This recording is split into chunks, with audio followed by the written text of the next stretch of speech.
Sarah Martinez stood in her doorway at 2:47 a.m., her Marine training kicking in as three shadows moved across her front lawn. She had told them she was elite military. She had shown them her discharge papers. She had even displayed her combat medals on the mantle where everyone could see them. But, apparently, some people only understand one language, and Sarah was about to remind them exactly what a decorated Marine Corps veteran was capable of when pushed too far. The notification on her phone blowed, motion detected, front yard. But this wasn't the first time. For 3 weeks, they had been testing her, probing her defenses, thinking that because she was a woman living alone, her military background was just for show. Tonight, they would learn why her fellow Marines had nicknamed her Ice Queen, not because she was cold, but because she never cracked under pressure. What started as a simple move to a quiet suburban neighborhood was about to become the fight of her civilian life. Because when you've served 2 tours in Afghanistan and earned a Purple Heart, a few local troublemakers aren't going to make you abandon the home you've worked so hard to build. This is the story of how a Marine's training saved her life, and how standing your ground sometimes means going to war on your own doorstep. Sarah Martinez pulled her pickup truck into the driveway of 1247 Maple Street for the first time as the official owner. The house wasn't much to look at from the outside, a modest 2-bedroom ranch with faded blue siding and a front porch that sagged slightly on the left side. But, after 8 years in the Marines, including 2 brutal deployments in Afghanistan, Sarah had learned to see potential where others saw problems. The moving truck had already departed, leaving behind cardboard boxes stacked like a fortress in what would eventually become her living room. Sarah grabbed her duffel bag from the passenger seat, the same one that had traveled with her from Camp Pendleton to Kabul and back. Some habits die hard, and Marines never really stop being Marines, even when they trade desert camis for civilian clothes. Her neighbors seemed friendly enough during those first few days. Mrs. Henderson from next door brought over a casserole and spent 20 minutes explaining the neighborhood recycling schedule. The elderly man across the street, Mr. Peterson, waved every morning when Sarah went for her 5-mile run at 0600 hours. Old habits die hard, and military time was permanently embedded in her brain. It was during her 3rd week in the house that Sarah first noticed them. 3 young men, probably in their early 20s, who seemed to spend an unusual amount of time walking past her property.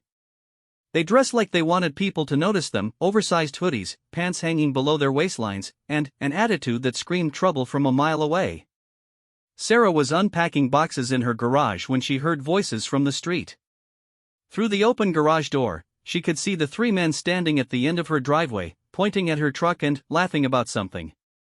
Their body language was all wrong, too casual, too comfortable, like they were marking territory. "Check out the new lady," one of them said loud enough for Sarah to hear. "Thinks she's tough with that big truck." Sarah continued unpacking, but her awareness shifted into that heightened state that had kept her alive in Afghanistan. She catalogued their positions, their movements, the way they kept looking toward her house. These weren't just curious neighbors. These were predators sizing up what they thought was easy prey. The next morning during her run, Sarah noticed one of them following her route in an old sedan. He stayed back about 50 yards, matching her pace, turning when she turned. Sarah had been trained to spot surveillance, and this was amateur hour. She took 3 quick turns through the subdivision's side streets, confirming that the car was indeed following her. Then, she did something the driver didn't expect. She stopped running and walked directly toward his vehicle. The young man, maybe 22 with the beginnings of a beard that looked more like dirt than facial hair, quickly drove off when he realized his target had spotted him. But not before Sarah memorized his license plate number and got a clear look at his face. That evening, Sarah was organizing her study when she came across a box labeled Military Service. Inside were her discharge papers, commendation letters, and medal case. She had planned to put these away in a closet somewhere, wanting to blend into civilian life without advertising her military background. But now, she reconsidered. Sarah hung her Marine Corps flag in the front window where it could be seen from the street. She placed her medal case on the mantel in clear view of anyone who might peek through the front windows. And she made sure her discharge papers, clearly showing her rank of staff sergeant and 8 years of honorable service, were visible on the kitchen counter near the window. The message was clear: this wasn't some helpless woman living alone. This was a United States Marine who had earned her stripes in combat zones that would give most people nightmares. For a few days, the message seemed to work. The three young men still walked past her house, but they kept their distance and their comments to themselves. Sarah began to think that maybe displaying her military credentials had been enough to deter whatever they had been planning. She was wrong. On a Thursday evening in late September, Sarah was working in her backyard garden when she heard the sound of breaking glass from the front of the house. She immediately dropped her gardening tools and moved toward the sound, staying low and using the house structure for cover, exactly as she had been trained to do when investigating potential threats in hostile territory. When she reached the corner of the house, Sarah could see that someone had thrown a beer bottle at her front window. The glass wasn't broken, but there was a spider web crack where the bottle had hit. On her front lawn lay the shattered remains of the bottle, and, standing at the edge of her property were the same three men she had been watching. "Oops," one of them called out mockingly. "Looks like someone had an accident." Sarah stepped around the corner of the house, making herself visible. "I don't think that was an accident." The three men looked surprised that she had confronted them directly. Most people would have called the police from inside their house or simply pretended not to see what happened. "You can't prove nothing," the tallest of the three said. He had greasy hair and a scar on his chin that looked relatively fresh. "Could have been anybody." "The bottle came from your direction," Sarah replied calmly. "And you're standing on my property line. So what if we are?" The shortest one stepped forward, puffing out his chest like he was trying to look intimidating. "This is a free country. We can stand wherever we want." Sarah studied the three men for a moment. She had dealt with their type before, young, angry, looking for easy targets to make themselves feel powerful. In Afghanistan, these would be the guys who joined insurgent groups because it gave them an identity and the illusion of strength. "You're right," Sarah said finally. "It is a free country. But this is private property, and you need to move along." "Make us," the one with the scar said, taking a step closer. Sarah didn't move from her position, but something in her posture shifted. She had learned in the Corps that sometimes you don't need to raise your voice or make threats. Sometimes you just need to stand like someone who has been in real fights and survived them. "I'm asking you politely to leave," Sarah said. "I'm a veteran, and I'd prefer to handle this like civilized people." The three men looked at each other and laughed. "A veteran," the short one said. "Yeah, right.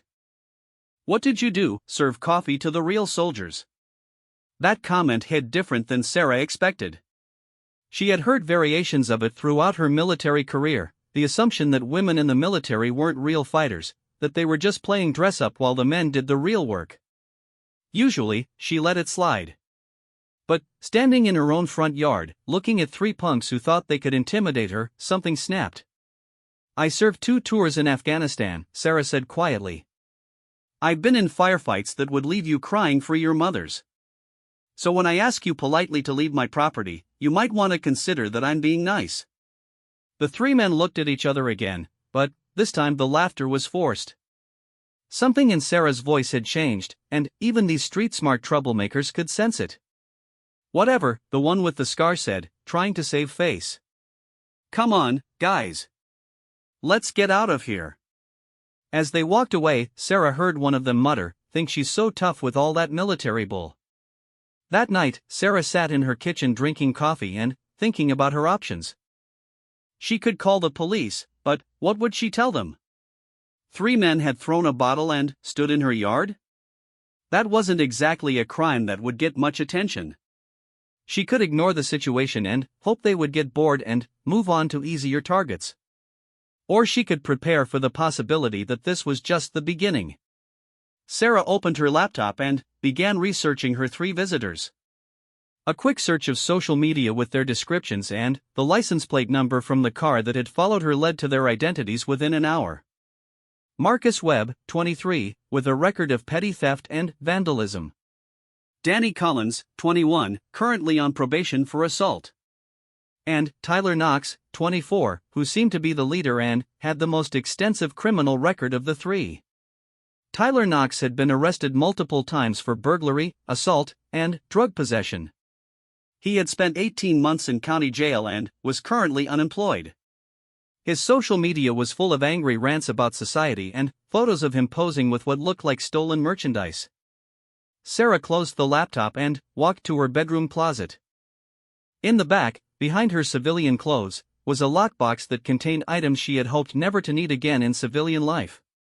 She opened it and looked at the contents: night vision goggles, tactical gear, and other equipment that represented the darker skills she had learned in the service. She closed the box without removing anything. Not yet. But now she knew it was there if she needed it. The next morning, Sarah installed motion-activated cameras around her property. She also changed her running route and started varying her schedule, making it harder for anyone to predict her movements. These were basic security measures that any veteran would understand. But, as she was testing the camera system that evening, Sarah realized that her 3 visitors were more persistent than she had hoped. At 11:47 p.m., her phone buzzed with a motion alert. On the screen, she could see a figure moving across her backyard, staying in the shadows but clearly trying to get close to her house.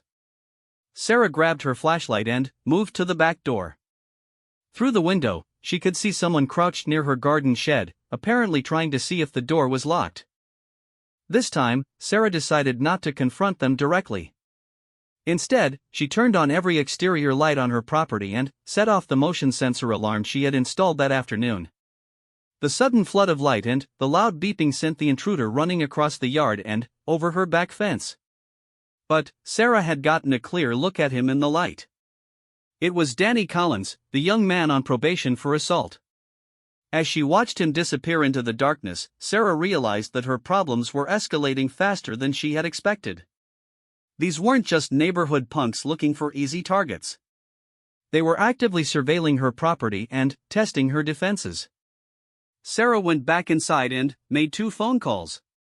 The first was to the police, to report the trespassing incident and establish a paper trail. The second was to her former Marine Corps buddy Jake Rodriguez, who lived about an hour away and had also struggled with the transition to civilian life. "Jake, it's Sarah. I might need some backup soon." "What kind of backup?" Jake's voice was instantly alert. "Once a Marine, always a Marine. The kind that involves reminding some people why they shouldn't mess with veterans." There was a pause on the other end of the line. Then, Jake said, "I'll be there in an hour." Sarah hung up the phone and looked around her house. 3 weeks ago, this had been her sanctuary, her chance to build a peaceful life after years of military service. Now it was beginning to feel like a forward operating base under siege. But Sarah Martinez had survived worse situations than 3 punks with attitude problems. And if they wanted to test her resolve, they were about to discover exactly what 8 years of Marine Corps training had prepared her for. The war for 1247, Maple Street was about to begin. Jake Rodriguez arrived exactly 58 minutes after Sarah's phone call, pulling up to her house in a black Ford F-150 that looked like it had seen better days. Sarah watched from her window as he stepped out of the truck, automatically scanning the street and neighboring houses before walking to her front door. Even in civilian clothes, Jake moved like a Marine, purposeful, alert, ready for anything. Sarah opened the door before he could knock. Jake was shorter than she remembered, maybe 5'8", but built like a tank. His arms were covered in tattoos that told the story of his 3 deployments, and his eyes had that 1,000-yard stare that never really went away after you had seen combat. "Fill me in," Jake said without preamble as he stepped inside. Sarah walked him through everything that had happened since moving in, showing him the cracked window, the camera footage of Danny Collins in her backyard, and the research she had done on the 3 men. Jake listened without interrupting, occasionally nodding as she described their escalating behavior. "Classic pattern," Jake said when she finished. "They're testing your responses, seeing how much they can get away with before you break. The question is what they're really after." "What do you mean?" Jake walked to the front window and peered through the blinds. "Could be they're just punk kids looking for easy targets to rob. Could be they're connected to something bigger, drugs, gang activity, whatever. Or could be they're the type who get off on intimidating people, especially women living alone." Sarah felt a chill at the last possibility. She had dealt with predators before, both in the military and during her civilian jobs. But those encounters had usually been in controlled environments where backup was available and protocols were clear. Either way, Jake continued, they picked the wrong target. But we need to be smart about this. You can't just go full Marine on them without consequences. That night, Jake slept on Sarah's couch, and they took turns monitoring the security cameras. At 2:17 a.m., their vigilance paid off. The motion sensors picked up movement in the front yard, and both Marines were instantly awake and alert. On the camera screen, they could see two figures moving across Sarah's lawn toward the house. One was carrying what looked like a baseball bat, while the other had something in his hand that glinted in the streetlight. Tyler Knox and Marcus Webb, Sarah whispered, recognizing their silhouettes from her research. Jake was already moving toward the back door. I'll circle around behind them.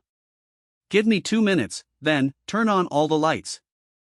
Sarah watched the timer on her phone while Jake disappeared into the darkness of her backyard. The two intruders were now at her front porch, apparently trying to peer through the windows. She could hear them talking in low voices, though she couldn't make out the words. When 2 minutes had passed, Sarah flipped every light switch in the house and activated the outdoor floodlights. The sudden illumination caught Tyler and Marcus completely off guard, and they spun around looking for escape routes. That was when Jake appeared behind them, moving silently across the lawn until he was within 10 feet of the two men. "Evening, gentlemen," Jake said in a conversational tone that somehow managed to sound more threatening than any shout. Tyler spun around, raising the baseball bat, but froze when he saw Jake.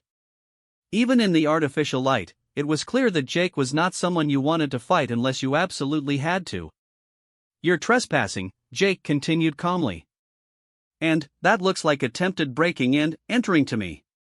"We weren't doing nothing," Marcus said, but his voice was shaky. "Just walking by. With a baseball bat? At 2 in the morning? Sarah had appeared on her front porch, and now the two men were caught between her and Jake. Tyler looked back and forth between the two veterans, clearly trying to calculate his options. "This isn't over," he said finally, though the threat sounded hollow. "Actually, it is," Sarah replied. "Because if I see you on my property again, I'm not calling the police first. I'm handling it myself." The two men backed away slowly, never taking their eyes off Jake, who followed them to the edge of the property to make sure they actually left. "You think that'll be enough?" Sarah asked when Jake returned. "For tonight, maybe. But guys like that don't usually back down until they've been taught a lesson they can't ignore."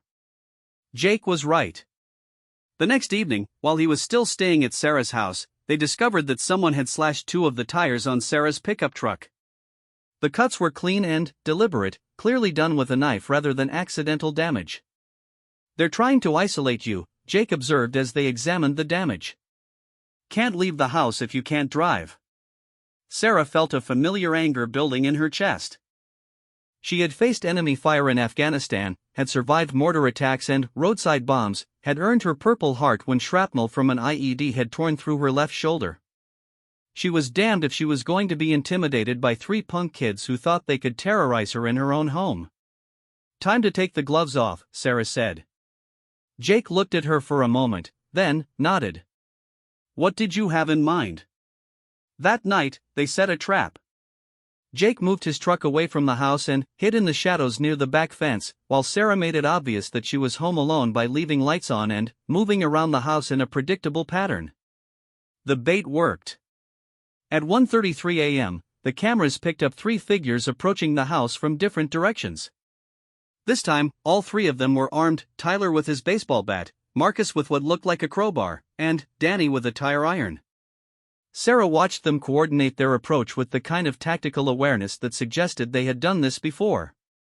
They were communicating with hand signals and moving to cover all potential escape routes from the house. "Professionals," Jake's voice came through the radio earpiece Sarah was wearing. "These guys have definitely done this before." Sarah waited until all 3 men were on her property, well past the point where they could claim they were just walking by. Then, she triggered every security light and alarm on the property while simultaneously calling 911. The sudden chaos of lights and noise should have sent the three men running. Instead, Tyler Knox made a decision that changed everything. Instead of retreating, he ran toward the front door and began attacking it with his baseball bat, apparently determined to get inside the house before the police could arrive.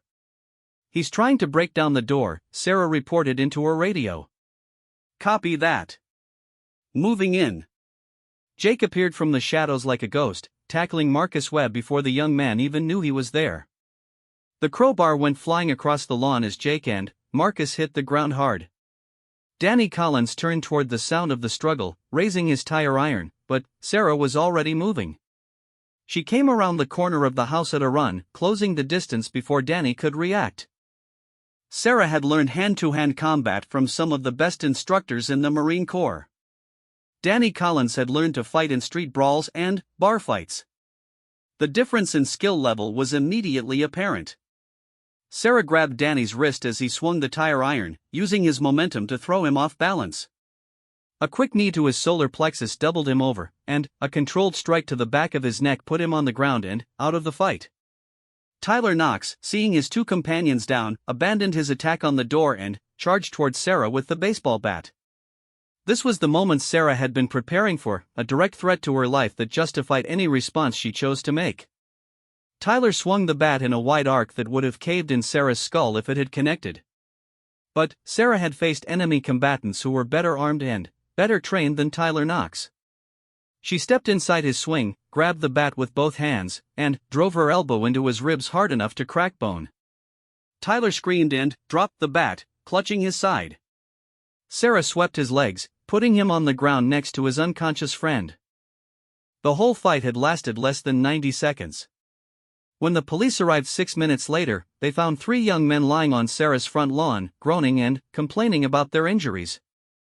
Sarah and Jake were sitting on the front porch steps, completely calm, giving statements about how they had been forced to defend themselves against armed intruders.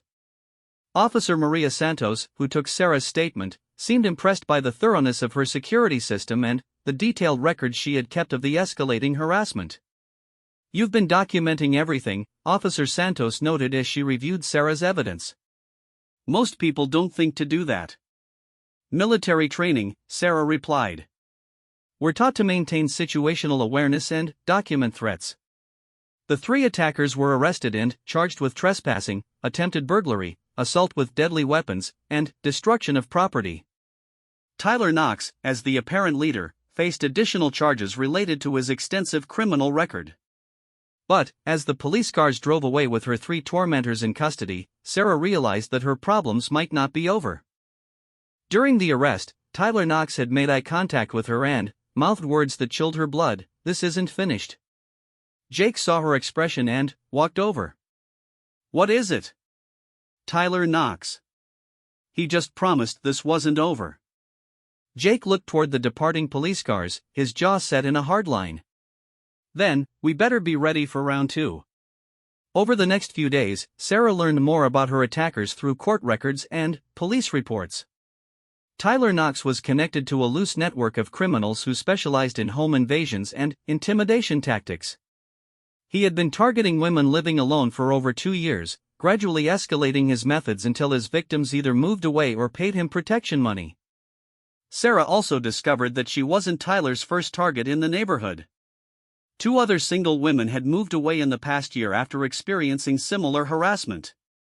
Another had paid Tyler and his crew a monthly fee to leave her alone. "He's running a protection racket," Jake observed as they reviewed the information. "And you just cost him a lot of money by fighting back instead of paying up or moving away." Sarah felt her anger building again. The idea that this punk had been terrorizing women in her neighborhood, forcing them from their homes or extorting money from them, made her want to hunt Tyler Knox down and finish what they had started. But Jake's next words brought her back to reality. "Tyler Knox posted bail this morning." Sarah looked up from the police report she was reading. "What?" "His bail hearing was this morning. Someone posted the $20,000 bond. He's back on the street." Sarah stood up and walked to the window, looking out at the quiet neighborhood street. Somewhere out there, Tyler Knox was free and angry and probably planning his next move. How long until trial? She asked. 6 to 8 months, minimum. And that's if he doesn't plead out or get the charges reduced. Sarah realized that she was facing a choice that many veterans struggled with when transitioning to civilian life. In the military, when someone threatened you, you dealt with the threat decisively and moved on. In civilian life, you were supposed to trust the legal system to protect you, even when that system was slow and often ineffective. But Sarah Martinez had not survived 2 tours in Afghanistan by trusting other people to protect her. And she was not about to start now. That evening, Sarah made a decision that would have consequences she couldn't imagine. She called her former commanding officer, Colonel Patricia Hayes, who had retired the year before and now worked as a private security consultant. "Colonel, it's Staff Sergeant Martinez. I need some advice about a civilian situation." "Sarah. Good to hear from you. What's going on?" Sarah explained the situation with Tyler Knox and his crew, the escalating harassment, and the fact that Tyler was now back on the street awaiting trial. Colonel Hayes listened without interrupting, occasionally asking clarifying questions. When Sarah finished, there was a long pause. "Sarah, you need to understand that this isn't going away. Men like Tyler Knox view backing down as a sign of weakness. In his mind, you humiliated him in front of his crew and cost him his reputation. He's not going to let that stand. So what do I do? Officially? I have to tell you to trust the legal system and maybe consider relocating until after the trial. And unofficially?" Another pause. "Unofficially? Tyler Knox and his crew are about to learn why you don't mess with a Marine who's been tested in combat. But, whatever you do, make sure you can live with the consequences." After Sarah hung up the phone, she sat in her kitchen for a long time, thinking about Colonel Hayes' words. She could pack up and move to another city, start over somewhere else, and hope that Tyler Knox would find easier targets to bother. Or she could stay and fight for the home she had worked so hard to buy, the life she was trying to build, and the neighborhood full of innocent people who deserved to feel safe in their own homes. For Sarah Martinez, who had earned her rank by never backing down from a fight that mattered, there was really no choice at all. She opened her laptop and began making plans. Sarah spent the next week conducting reconnaissance on Tyler Knox and his associates with the same methodical approach she had used to track insurgents in Afghanistan. The skills were different in application but identical in principle: understand your enemy, map their patterns, identify their weaknesses, and exploit them when the time was right. Jake had returned to his own home but remained on call, checking in twice daily and ready to return if the situation escalated. Sarah appreciated having backup, but she also knew that this fight was ultimately hers to wage. Using public records, social media, and careful observation, Sarah built detailed profiles of her 3 antagonists. Tyler Knox lived in a rundown apartment complex about 4 miles from Sarah's neighborhood, drove a modified Honda Civic with loud exhaust pipes, and seemed to spend most of his time at a pool hall called Mickey's on the south side of town. Danny Collins still lived with his mother in a trailer park and worked sporadically as a day laborer for a construction company that didn't ask too many questions about background checks. Marcus Webb had dropped out of high school and dealt marijuana from his grandmother's basement, apparently supporting his video game addiction and energy drink habit. More importantly, Sarah discovered that Tyler's crew was larger than she had initially realized. Through careful surveillance and social media stalking, she identified at least 6 other young men who seemed to be part of Tyler's network. They called themselves the Maple Street Soldiers, apparently taking their name from Sarah Street, and they had been operating in the area for almost 3 years. The Maple Street Soldiers specialized in targeting vulnerable residents, elderly people living alone, single mothers with young children, and women like Sarah who appeared to be isolated and defenseless.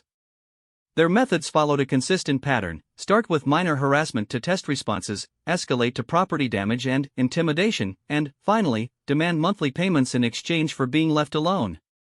Sarah found evidence that the group had successfully extorted money from at least 12 different households in the area. Most victims paid between $50 and $200 per month, depending on their perceived ability to pay. Those who refused to pay or tried to involve law enforcement found their lives made increasingly miserable until they either moved away or gave in to the demands. The more Sarah learned about Tyler Knox's operation, the angrier she became. This wasn't just a case of random troublemakers looking for easy targets. This was organized criminal activity that was systematically destroying the safety and security of her neighborhood. On Thursday evening, Sarah decided to conduct close reconnaissance on Mickey's pool hall to observe Tyler and his crew in their natural environment. She borrowed Jake's truck, wore civilian clothes that would help her blend in, and positioned herself across the street with a clear view of the establishment. Mickey's was exactly what Sarah had expected, a rundown building with neon beer signs in the windows, music loud enough to hear from the parking lot, and the kind of clientele that made normal people cross the street rather than walk past. Sarah watched Tyler Knox arrive at 8:30 p.m. in his modified Honda, accompanied by Danny Collins and two other young men she recognized from social media as part of the Maple Street Soldiers. They swaggered into Mickey's like they owned the place, and Sarah settled in for a long night of observation. Over the next 4 hours, Sarah documented the comings and goings at Mickey's with the same attention to detail she had used during surveillance missions in Afghanistan. She noted license plate numbers, photographed individuals with a telephoto lens, and recorded the times and duration of various meetings. What she discovered was more extensive than she had anticipated. Tyler Knox wasn't just running a small-time protection racket in Sarah's neighborhood. He was apparently coordinating similar operations in at least 3 different areas of the city, using Mickey's as a central meeting point for his various crews. Sarah watched Tyler meet with older men who looked like seasoned criminals, exchange envelopes of what was probably cash, and coordinate activities on a much larger scale than she had imagined. This wasn't just a gang of punk kids causing trouble. This was an organized criminal enterprise with connections to more serious players in the city's underground economy. As Sarah was preparing to leave around 1 a.m., she witnessed something that changed her understanding of the situation entirely. A police car pulled up to Mickey's, and Officer David Murphy stepped out and walked inside like he was a regular customer. Sarah knew Officer Murphy from her interactions with the police department following the attack on her property. He had been one of the responding officers and had seemed professional and competent during his investigation. Now he was walking into a known criminal hangout in the middle of the night like he belonged there. Sarah waited and watched as Officer Murphy spent 20 minutes inside Mickey's before emerging with Tyler Knox. The two men stood outside talking for another 10 minutes, with Tyler handing Murphy what looked like an envelope. Then, Murphy got back in his patrol car and drove away, while Tyler returned to the pool hall. Sarah sat in Jake's truck for a long time after that, processing what she had just witnessed. A police officer was clearly on Tyler Knox's payroll, which explained how Tyler had been able to operate his protection racket for years without serious law enforcement interference. It also explained why Tyler had been so confident during their previous confrontations. He knew that any complaints to the police would likely be filtered through Officer Murphy, giving Tyler advance warning of any official investigations. Sarah drove home with her mind racing. The situation was more complex and dangerous than she had realized. Tyler Knox wasn't just some punk kid with delusions of grandeur. He was a genuine criminal with connections to organized crime and at least one corrupt police officer protecting his operations. The next morning, Sarah called Colonel Hayes again. "Colonel, I need to share some intelligence I've gathered, and I need advice on how to proceed." Sarah briefed Colonel Hayes on everything she had discovered about Tyler Knox's operation, including the corruption evidence involving Officer Murphy. "Sarah, you're in over your head here," Colonel Hayes said when she finished. "This isn't just some neighborhood bullies anymore. You're talking about organized crime with police corruption. You need to take this to the FBI or state authorities. And what happens to me while they're conducting their investigation? Tyler Knox knows where I live. He's got a corrupt cop feeding him information, and he's already promised this isn't over." Colonel Hayes was quiet for a moment. "What are you thinking of doing?" "I'm thinking that Tyler Knox made a mistake when he decided to target a Marine. And I'm thinking it's time to remind him what happens when you pick a fight with someone who's been trained to win wars. Sarah, be very careful here. If you cross certain lines, you can't uncross them. Colonel, with respect, I crossed those lines the day I took an oath to defend this country against all enemies, foreign and domestic. Tyler Knox and his crew are domestic enemies, and they're terrorizing innocent people in my neighborhood. After hanging up with Colonel Hayes, Sarah made a decision that would have seemed unthinkable to her just a month earlier. She was going to take the fight to Tyler Knox on her own terms, using the skills and training that had made her one of the most effective soldiers in her unit. But, first, she needed better intelligence on Tyler's operation and his connections to Officer Murphy. Sarah spent the weekend setting up additional surveillance equipment and planning a more comprehensive intelligence gathering operation. She also called Jake and asked him to return, this time with some of his own equipment from his military days. Jake had been a communications specialist in the Marines and had access to electronic surveillance gear that wasn't available to civilian law enforcement. "Are you sure about this?" Jake asked when he arrived Monday evening with a van full of military-grade equipment. "Once we start using this stuff, we're crossing into territory that could get us both arrested." "Jake, I've been thinking about this all weekend. Tyler Knox and his crew have been operating for 3 years. They've driven at least a dozen families out of their homes, extorted money from vulnerable people, and corrupted local law enforcement. The legal system isn't going to stop them because they own part of the legal system." Jake looked at his old friend and fellow Marine, seeing the determination in her eyes that he remembered from their days in Afghanistan. "What do you need me to do?" Over the next week, Sarah and Jake conducted the most comprehensive intelligence operation of their civilian lives. They used electronic surveillance to monitor Tyler's communications, tracked the movements of his crew members, and documented the full extent of his criminal network. What they discovered was shocking even to 2 veterans who thought they had seen everything during their military service. Tyler Knox was running protection rackets in 4 different neighborhoods, laundering money through several local businesses, and distributing drugs throughout the southern part of the city. His network included at least 20 active criminal associates, 3 corrupt police officers including Officer Murphy, and connections to a larger organized crime family that controlled much of the city's illegal gambling and drug trade. Most disturbing of all, Sarah and Jake uncovered evidence that Tyler's crew was planning to escalate their activities in Sarah's neighborhood. Intercepted communications revealed that Tyler was planning a major operation designed to send a message that would terrify the entire area into compliance. The target wasn't just Sarah's house. Tyler was planning simultaneous attacks on 3 different homes in the neighborhood, including the house where Mrs. Henderson lived alone and the apartment where a single mother named Lisa worked 2 jobs to support her infant daughter. Sarah realized that her fight with Tyler Knox was no longer just about her own safety and security. It had become about protecting innocent people who had no way to defend themselves against an organized criminal network. That night, Sarah sat in her kitchen cleaning her service pistol for the first time since returning from Afghanistan. She had hoped never to need the weapon again after leaving the military, but Tyler Knox had made that hope impossible. Jake found her there at 2 a.m., methodically field stripping and reassembling the pistol with the automatic precision of countless training sessions. "Sarah, whatever you're planning, we need to be smart about this. We can't just go to war in a civilian neighborhood." Sarah looked up at her old friend and fellow Marine. "Jake, in 6 hours Tyler Knox and his crew are going to attack 3 households full of innocent people who have never done anything to deserve what's about to happen to them. The police can't stop it because Tyler owns at least 3 cops. The FBI won't act because they don't have enough evidence for a warrant.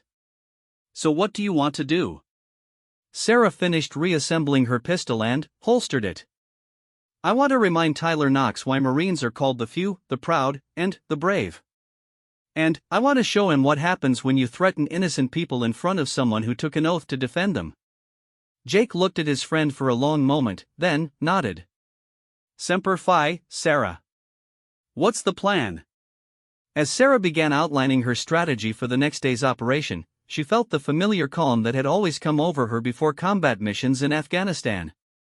The fear and uncertainty were gone, replaced by the cold clarity of a Marine preparing to engage the enemy.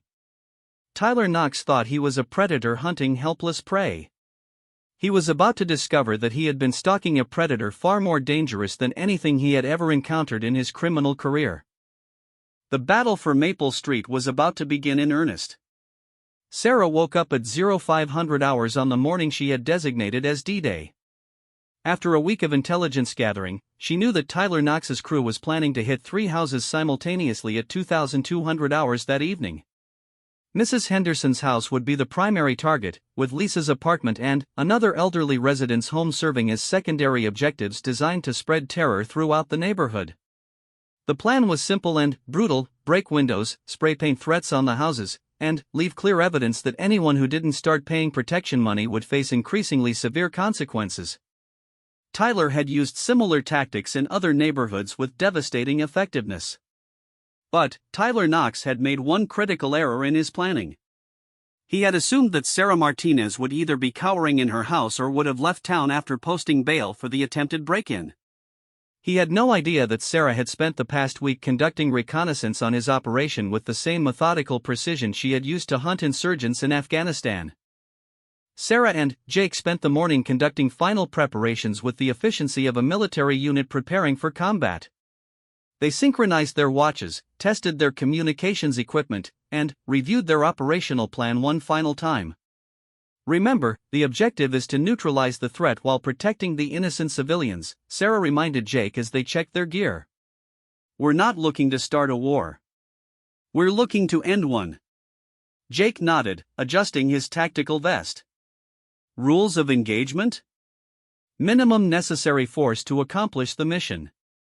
But, if they escalate to deadly force, we respond accordingly." At 1800 hours, Sarah and Jake moved into position. Sarah established herself in an overwatch position on the roof of her own house, where she had clear sightlines to all 3 target locations. Jake positioned himself in Mrs. Henderson's backyard, concealed behind her garden shed with a direct view of the most likely approach routes. They had also taken the precaution of alerting the honest members of the police force to the planned attacks, bypassing Officer Murphy entirely. Detective Karen Williams, who specialized in organized crime, had agreed to stage unmarked units in the area but to hold back until Sarah gave the signal that civilian lives were in immediate danger. At 20:30 hours, Sarah's electronic surveillance picked up increased radio chatter from Tyler's crew. Through her earpiece, she could hear multiple voices confirming their positions and preparing for the coordinated attack. "Overlord, this is Watchdog," Jake's voice came through Sarah's radio. "I've got movement in the trees behind Mrs. Henderson's house. At least 3 individuals moving into position." Sarah adjusted her night vision scope and confirmed Jake's observation. "Copy, Watchdog. I've got visual on the primary assault team. 4 individuals approaching from the north." What Tyler Knox didn't know was that Sarah had spent 2 days studying his crew's tactical approach through intercepted communications and surveillance footage from previous operations. She knew exactly how they moved, where they positioned themselves, and what signals they used to coordinate their attacks. At 2,145 hours, Tyler's assault teams were in position around all 3 target houses. Sarah could see Danny Collins and Marcus Webb moving toward Mrs. Henderson's front door with spray paint and what looked like crowbars. 2 other crew members were approaching Lisa's apartment building, while a 3rd team was setting up near the elderly man's house across the street. "All teams, this is Overlord," Sarah spoke quietly into her radio. "Targets are in position and about to initiate the attack. Prepare to engage." At 2,200 hours exactly, Tyler Knox's crew began their assault on the 3 houses simultaneously. The plan was to create maximum terror through coordinated vandalism and intimidation. Instead, they found themselves facing 2 highly trained Marine veterans who had been preparing for this moment all week. Jake struck first, emerging from behind Mrs. Henderson's garden shed as Danny Collins raised his crowbar to smash her front window. Jake's movement was silent and precise, and Danny never saw the blow coming. A controlled strike to the nerve cluster in Danny's shoulder dropped him to the ground, unconscious before he hit Mrs. Henderson's front lawn.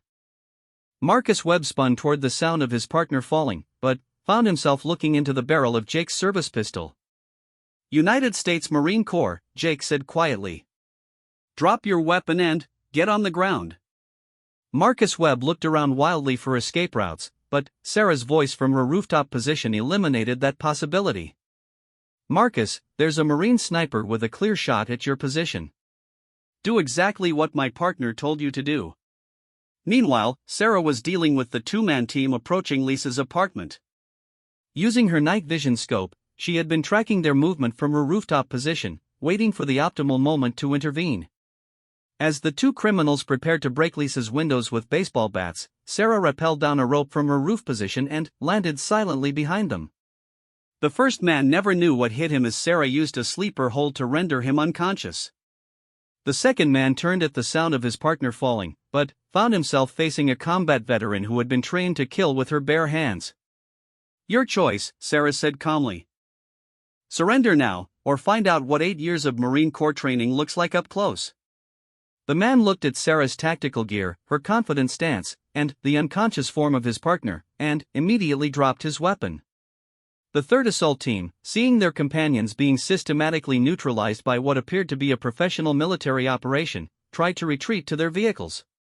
But Sarah had anticipated this possibility and had positioned herself to cut off their escape routes. Tyler Knox, who had been coordinating the operation from his Honda Civic a block away, realized that something had gone catastrophically wrong when his radio communications went silent and his teams failed to report successful completion of their mission. Instead of the sounds of breaking glass and terrified civilians that he had expected, Tyler heard police sirens in the distance and the calm, professional voices of Sarah and Jake coordinating the detention of his crew members. Tyler made a decision that would seal his fate. Instead of cutting his losses and retreating, he decided to personally confront whatever had gone wrong with his carefully planned operation. Tyler drove his Honda Civic directly to Mrs. Henderson's house, where he could see several of his crew members lying on the ground while two figures in tactical gear stood over them. His ego and his reputation as a neighborhood tough guy wouldn't let him accept defeat by what he still assumed were just a couple of military wannabes playing dress-up. Tyler stepped out of his car carrying a pistol and began walking towards Sarah and Jake with the kind of swagger that had intimidated countless victims over the past 3 years. "You think you're tough?" Tyler shouted as he approached. "Let's see how tough you are when you're not hiding in the dark." Sarah stepped into the streetlight where Tyler could see her clearly. She was wearing full tactical gear, carrying a military-issue rifle, and moving with the confidence of someone who had faced much more dangerous enemies than Tyler Knox. "Tyler Knox," Sarah called out. "This is your one chance to surrender peacefully. Drop your weapon and get on the ground." Tyler laughed and raised his pistol. "You want a fight? Let's do this." What happened next lasted less than 3 seconds and demonstrated the difference between a street thug with a gun and a combat-trained Marine who had survived multiple firefights in Afghanistan. Sarah moved laterally while drawing her sidearm in one smooth motion, using the tactical training that had been drilled into her through thousands of repetitions. Tyler's first shot went wide as he tried to track Sarah's movement, and his second shot never came. Sarah's return fire was precise and controlled, 2-shot center mass that dropped Tyler Knox to the pavement before he could fire again. As Tyler lay on Mrs. Henderson's front lawn, bleeding from 2 gunshot wounds to his chest, Sarah maintained her firing position and called for medical assistance while Jake secured Tyler's weapon. "This is Staff Sergeant Martinez, United States Marine Corps," Sarah spoke into her radio. "I need immediate medical assistance at 1247 Maple Street. 1 gunshot victim, 2 entry wounds center mass, subject is conscious and breathing but requires immediate transport." Detective Karen Williams and her backup units arrived on scene within minutes, finding Tyler Knox's entire crew either unconscious or detained by Sarah and Jake. Tyler himself was being treated by Sarah, who was using her combat medical training to keep him alive until paramedics could arrive. "What the hell happened here?" Detective Williams asked as she surveyed the scene. Tyler Knox and his crew attempted to carry out coordinated attacks on 3 civilian residences, Sarah replied professionally. "We intercepted their operation and neutralized the threat.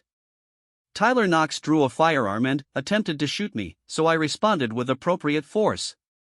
Detective Williams looked around at the tactical precision of the operation, Tyler's crew members systematically subdued with minimum violence, their weapons secured, and detailed documentation of the entire incident thanks to Sarah's surveillance equipment. "You two did all this?" Jake nodded. "Marines, ma'am. We were trained to handle situations like this." As paramedics worked to stabilize Tyler Knox for transport to the hospital, Detective Williams examined the intelligence package that Sarah had prepared documenting Tyler's criminal network, including the corruption evidence involving Officer Murphy. "This is incredible work," Detective Williams said as she reviewed the evidence. "We've been trying to build a case against Tyler Knox for 2 years, and you've handed us everything we need to dismantle his entire operation." While Detective Williams coordinated the arrest of Tyler's crew members and the seizure of evidence, Sarah walked over to Mrs. Henderson's house to check on her elderly neighbor. Mrs. Henderson answered the door in her bathrobe, clearly shaken by the sounds of gunfire and police sirens but unharmed. "Sarah?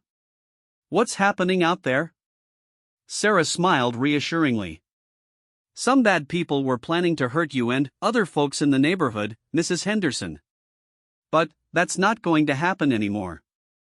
Mrs. Henderson looked past Sarah to where Tyler Knox was being loaded into an ambulance and his crew was being loaded into police cars. "You did all this to protect us?" "Yes, ma'am. That's what Marines do." Mrs. Henderson hugged Sarah tightly, tears streaming down her face. "Thank you, dear. I was so scared, but I didn't know who to call or what to do." Similar scenes played out at Lisa's apartment and the elderly man's house, as Sarah and Jake checked on all the intended victims to make sure they were safe and understood that the threat had been eliminated. By 0300 hours, the immediate crisis was over.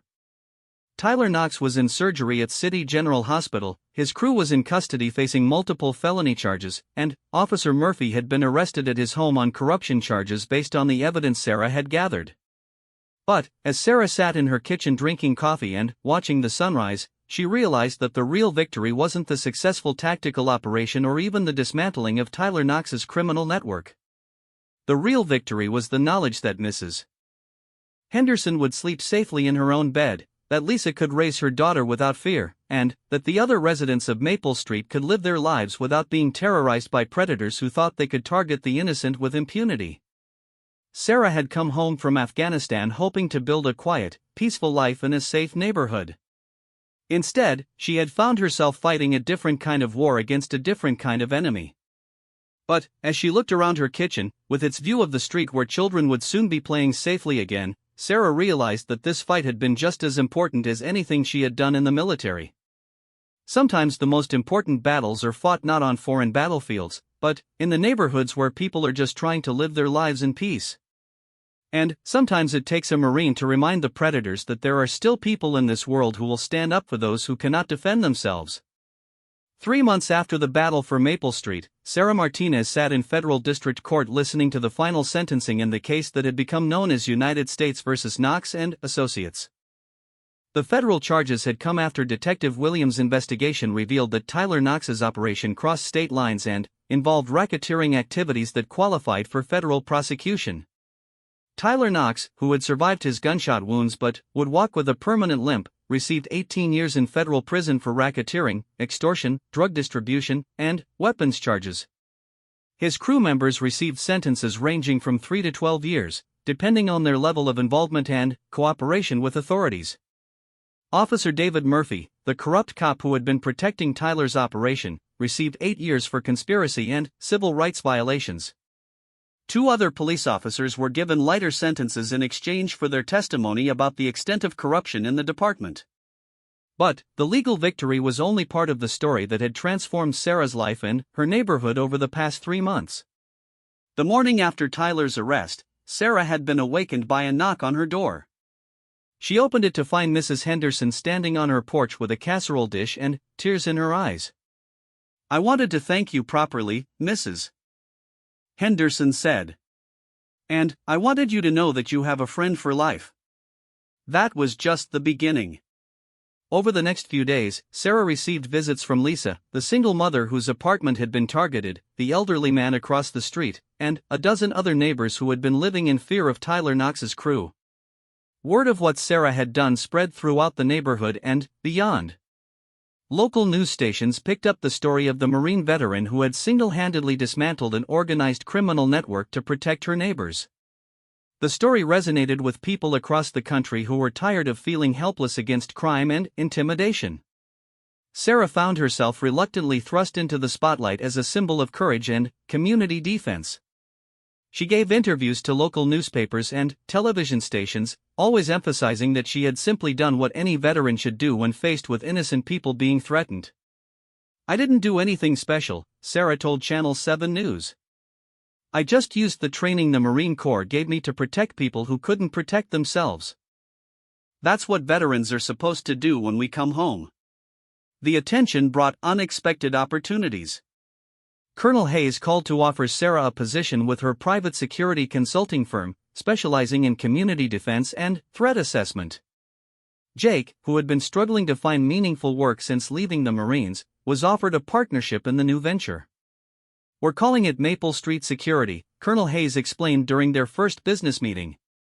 "Based on what you two accomplished, there's clearly a market for veterans who can provide real protection to communities that law enforcement can't adequately serve." But the most meaningful changes were happening right in Sarah's neighborhood. The fear that had gripped Maple Street for 3 years was gone, replaced by a sense of community and mutual support that Sarah had never experienced in civilian life. Mrs. Henderson organized a neighborhood watch program with Sarah's guidance, training residents in basic security awareness and emergency procedures. Lisa enrolled in self-defense classes that Sarah taught every Saturday morning in the community center. The elderly man across the street, whose name turned out to be Robert Peterson and who was a Vietnam veteran, became Sarah's closest neighbor friend and often joined her for morning runs. "You know what you gave us?" Mrs. Henderson asked Sarah one evening as they sat on Sarah's front porch watching children play in the street for the first time in years. "You gave us back our home." Sarah looked around at the neighborhood that had once felt like a battleground and now felt like the community she had always hoped to find. Children rode bicycles on the sidewalks. Families sat on their front porches in the evening. People walked their dogs without looking over their shoulders. "We gave it back to ourselves," Sarah replied. "I just reminded everyone that we don't have to be victims." The transformation wasn't just about security. The shared experience of standing up to Tyler Knox had created bonds between neighbors that turned Maple Street into a genuine community.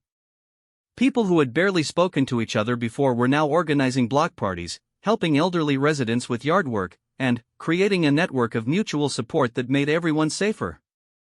Sarah's house became an unofficial community center where neighbors gathered for coffee, advice, and the sense of security that came from having a trained protector living among them. Sarah found herself mediating disputes, organizing community projects, and serving as an unofficial leader in a role she had never sought but somehow felt natural doing. The success of the Maple Street operation also brought attention from other communities facing similar problems. Sarah and Jake found themselves consulting with neighborhood groups across the state, teaching residents how to organize their own defense against criminal intimidation.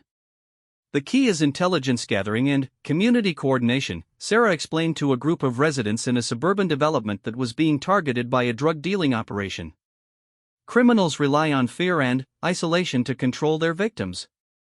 When you take those advantages away from them, they usually look for easier targets."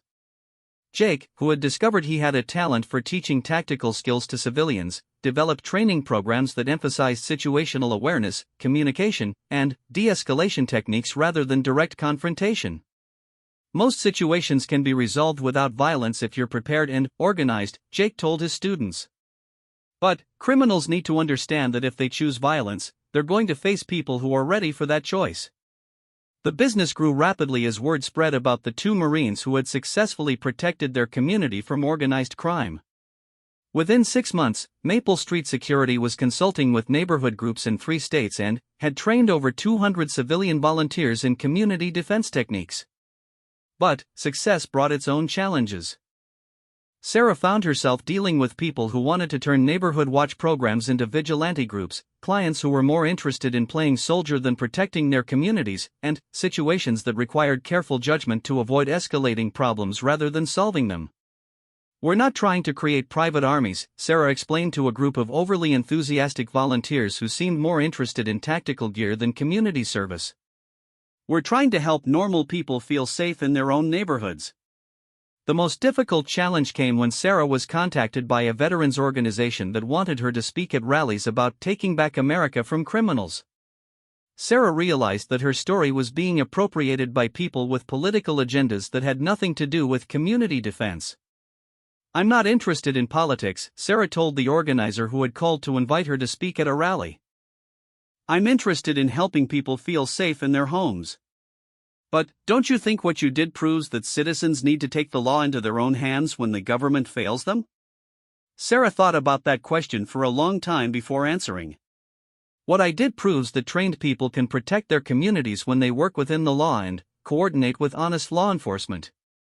That's not taking the law into your own hands. That's being a responsible citizen." A year after the battle for Maple Street, Sarah received a letter that made her understand the true impact of what she had accomplished. It was from a woman named Maria Santos who lived in a neighborhood in Texas where Sarah and Jake had consulted 6 months earlier. "Dear Ms. Martinez," the letter began. "I wanted you to know that the training you gave our community last year saved my daughter's life." Maria went on to explain how their neighborhood had been terrorized by a gang that was recruiting children for drug dealing. Using the techniques Sarah had taught them, the residents had organized an intelligence-gathering operation that documented the gang's activities and provided evidence to federal authorities. The gang was dismantled, and Maria's 15-year-old daughter was able to stay in school instead of being forced into criminal activity. "You taught us that we don't have to be victims," Maria wrote. "But, more than that, you taught us that we can protect each other if we're willing to work together." Sarah kept that letter on her desk as a reminder of why she had chosen to stand and fight rather than run when Tyler Knox first threatened her neighborhood. The skills she had learned in the Marine Corps weren't just about winning battles. They were about protecting innocent people and building communities where families could live in safety and peace. On the second anniversary of moving to Maple Street, Sarah hosted a neighborhood barbecue in her backyard.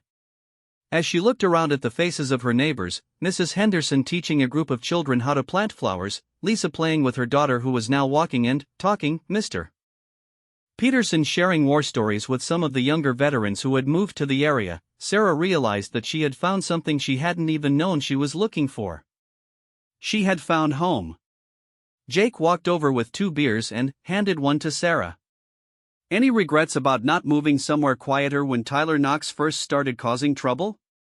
Sarah looked around at her neighborhood, where children played safely in the streets and neighbors looked out for each other as a matter of course, and smiled. "Marines don't retreat, Jake. We advance in a different direction." "And where are we advancing to now?"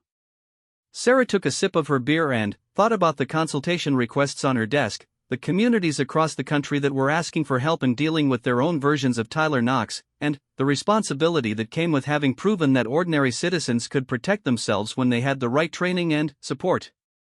"Wherever people need help standing up to bullies," Sarah said finally. "One neighborhood at a time." As the sun set over Maple Street, Sarah Martinez, United States Marine, community defender, and protector of the innocent, stood in her backyard surrounded by the friends and neighbors who had become her chosen family. She had come home from Afghanistan hoping to find peace, and instead had found purpose. Sometimes the most important battles aren't fought on foreign soil against foreign enemies. Sometimes they're fought in your own backyard against the predators who think they can terrorize innocent people without consequence. And sometimes it takes a Marine to remind everyone involved that freedom isn't free, but it's worth fighting for wherever you find it. Tyler Knox had thought he was hunting an easy target when he set his sights on the woman who lived alone at 1247 Maple Street. Instead, he had encountered a United States Marine who understood that the oath to defend innocent people doesn't expire when you take off the uniform.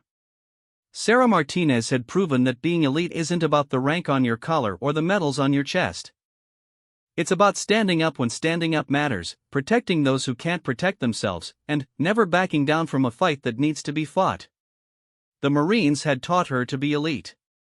Maple Street had taught her to be home.